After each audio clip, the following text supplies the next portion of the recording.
October 30th, 7:12 p.m. A $5 million lawsuit slams Katy Perry in court. But this time, it's not just legal, it's deeply personal.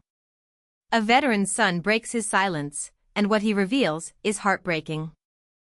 His voice trembles. "She took everything, our family's peace, our father's dignity. This isn't just a case of money. It's about loss, legacy, and the unraveling of a promise made to a dying man." The house at the center? A sprawling Montecito estate once owned by dying Marine Carl Westcott. The battle? Whether he was mentally sound when he sold it to Katy Perry's business team. But here's where it gets dark. Westcott signed the sale contract just days after a major back surgery, while under heavy medication. Was he coerced? Manipulated? The timeline raises serious questions.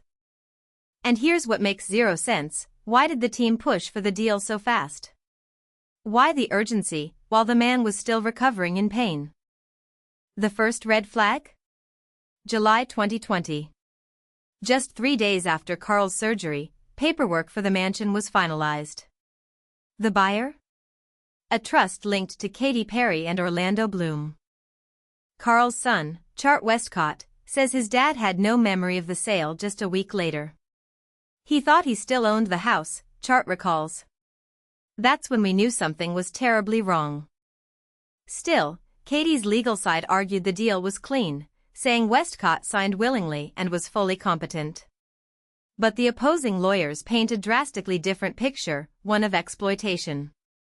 "It felt like a robbery in slow motion," Chart says. "We were watching everything slip away, and no one could stop it."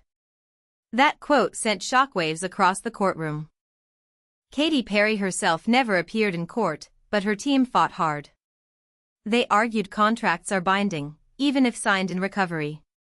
But wait, it gets worse.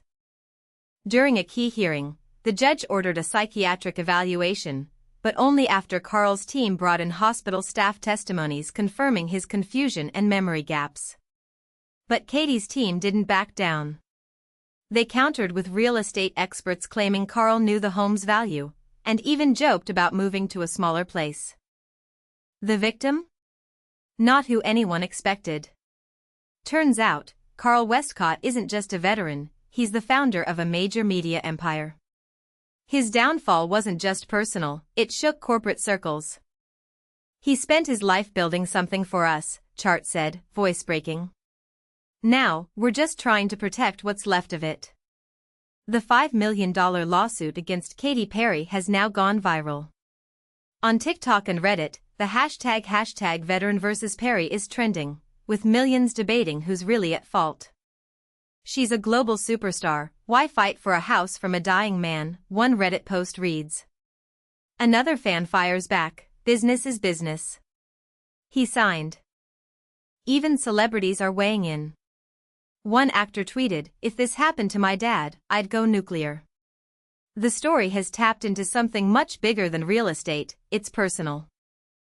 And that's when things got even darker, because new emails surfaced. Internal messages between Perry's team, suggesting they knew Carl's condition from the start. And yet, the sale went through. Not only that, Carl's name was scrubbed from future documentation within hours. Almost like someone wanted him erased. "She had a team of sharks. We were just a grieving family," Chart says.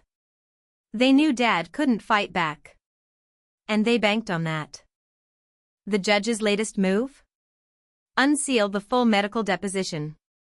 If those files prove Carl wasn't competent, this could blow open Perry's entire defense. But wait, it gets worse.